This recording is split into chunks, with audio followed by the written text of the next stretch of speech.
Good morning to SR Pharmagyan. Today we are going to discuss on the alpha glucosidase inhibitor.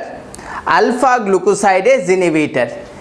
It is a oral hypoglycemic agent mainly used for the treatment of type 2 diabetes mellitus. Now before we discuss about the alpha glucosidase inhibitor, first we are going to discuss about the digestion of the starch. Now the digestion of the starch mainly takes place into the small intestine, and starch, if you see about the starch, it is a polysaccharide composed of the glucose monomer and which accounts almost 60% of the total carbohydrate we consume. So starch, whatever we are consuming, it is almost 60% of the total carbohydrate we are consuming. Now whenever we are talking about the digestion of the starch, it is mainly started with the salivary amylase.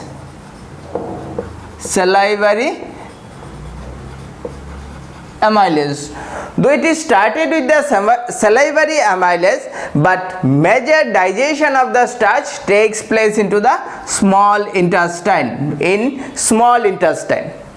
So starch, which is a polysaccharide in nature, it will convert into the disaccharide through alpha amylase. So in presence of alpha amylase, the starch, which is a polysaccharide, it will convert into the disaccharide.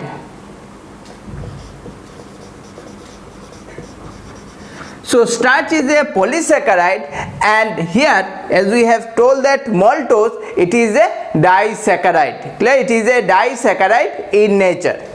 Sucrose also, it is a disaccharide. Clear? Sucrose is also a disaccharide. Now these disaccharides in the intestine only, in presence of alpha glucosidase enzyme. In presence of alpha glucosidase enzyme, it will convert into the monosaccharides. So like maltose,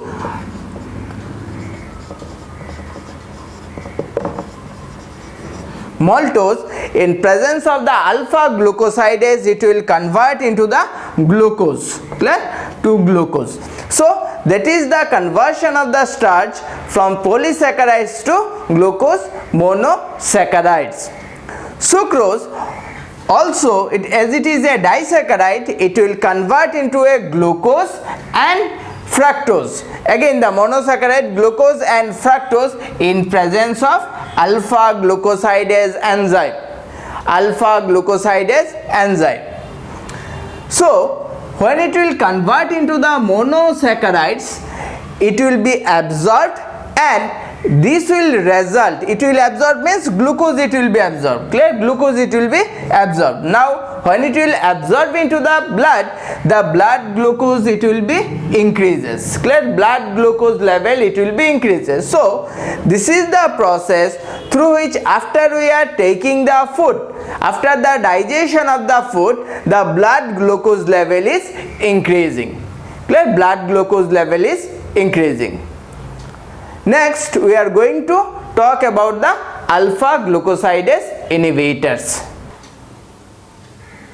Acarbose, maglitol, voglibose, these are the different drugs under the alpha glucosidase inhibitor. Acarbose is one of the commonly used alpha glucosidase inhibitor. And already we have discussed about the digestion of the starch, and we have also discussed how the alpha glucosidase play important role, or this sort of the alpha glucosidase enzyme converts maltose to glucose or sucrose to glucose. Alpha glucosidase enzymes, these are the intestinal brush border enzyme. So this is the intestinal brush border enzyme. Clear? Intestinal brush border enzyme. whenever these disaccharides, the carbohydrates, this disaccharides carbohydrate, it will come there, it will going to act on the carbohydrate and they will split that one, and they will convert into the glucose and which will be absorbed into the circulation. Now this sort of the alpha glucosidase inhibitor, they are mainly act on the alpha glucosidase enzymes. Clear? Alpha glucosidase enzymes, they are the competitively block, they are going to competitively block this enzyme, different sort of the enzyme they are going to block competitively, which involve into the digestion of carbohydrate, Now if we see about the digestion of the carbohydrate, we can say that it inhibits the absorption of the carbohydrate. So this sort of the drug inhibits the absorption of carbohydrate. Now as we have already told that this is the Brush border enzymes. Clear? Brush border enzymes present into the small intestine. Clear? Present into the small intestine, they are mainly going to act on the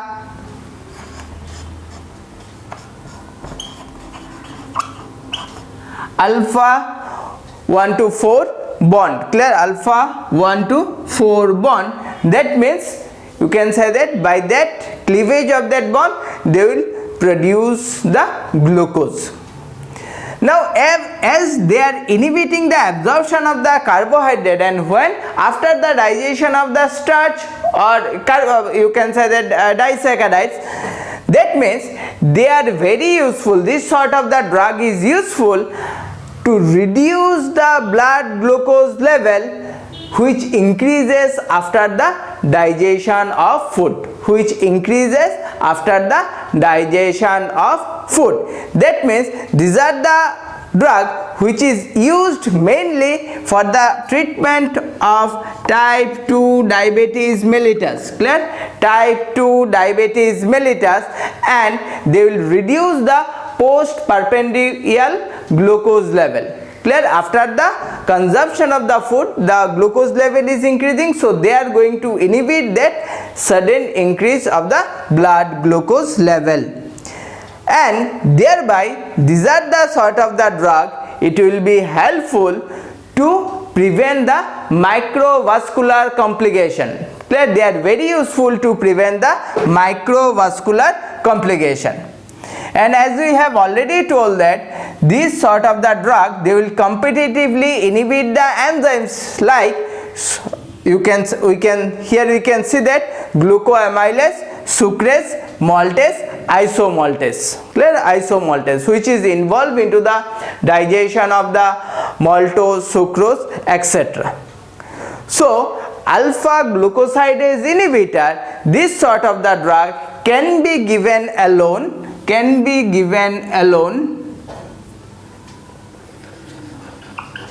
or with combination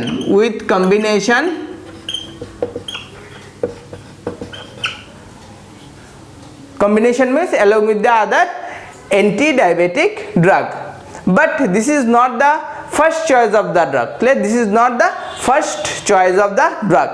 These are the drugs can be used when the you can say that there is a risk of the other side effects, or some other drugs is not producing the better effect. Clear? Better effect. So that is, it is important. So we can say that alpha glucosidase inhibitor, they will competitively inhibit alpha glucosidase enzymes. These enzymes are responsible for the digestion of non-absorbable carbohydrate. Clear? Non-absorbable carbohydrate to the simple absorbable carbohydrate. So they are going to block. These are the different enzymes. Clear? These are the different enzymes they are going to block, and thereby they will reduce the post-prandial glucose level. Acarbose, this is one important drug, alpha glucosidase inhibitor, but it is poorly absorbed or not absorbed. Poorly absorbed or not absorbed. It is usually metabolized by intestinal bacteria. So acarbose, after consumption through orally, it will be metabolized mainly by intestinal bacteria. Mainly acarbose excreted through the feces, though some of the metabolite can excreted through urine also, but mainly excreted through the feces. Maglitol, this drug, another drug under the alpha glucosidase inhibitor, it is absorbed nicely but do not have any systemic effect. So they do not have any systemic effect, but it will absorb, and mainly it will be excreted through kidney. It will be excreted through kidney in unchanged form. Clear? In unchanged form it will excreted through the kidney, that means through urine. This sort of the drug, alpha glucosidase inhibitor, as we have already told that they are useful to reduce the postprandial glucose level. After consumption of the food, glucose level is increasing, so that to reduce that they are helpful. This sort of the drug having the moderate effect on the glycemic control. They do not have any effect on the fasting blood glucose level. They do not have any effect on the fasting blood glucose level, and they have the average HbA1c lowering effect. Average HbA1c lowering effect, but it was found that they might be useful to reduce the microvascular complication. This drug can be used as a monotherapy, but again rarely. Clear? Again rarely. Monotherapy, it is rarely. Majority of the cases they are used for the combination.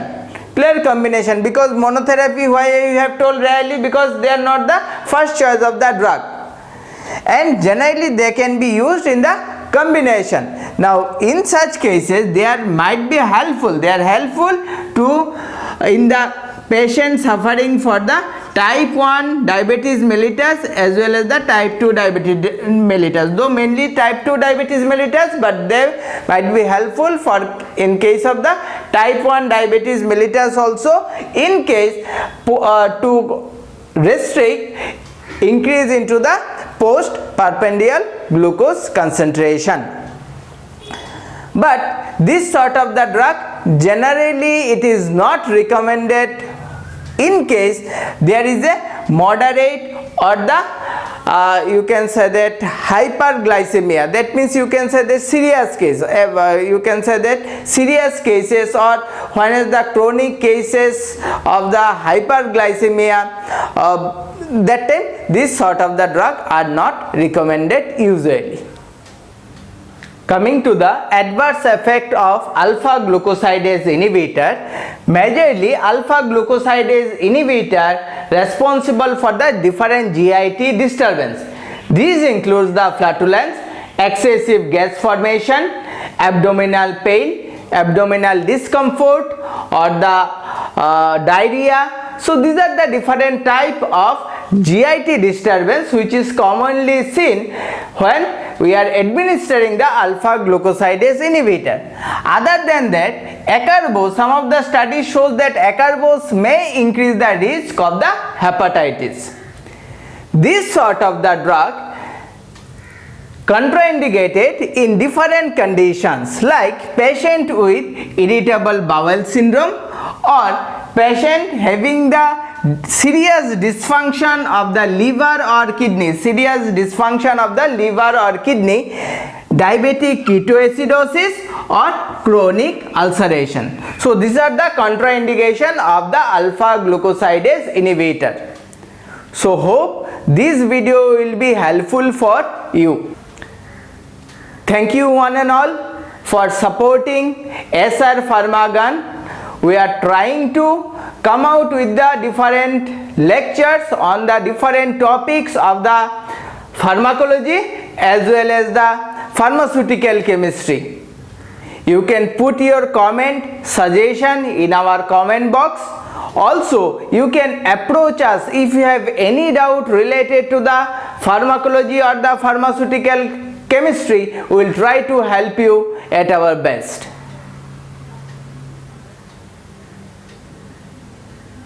Thank you once again.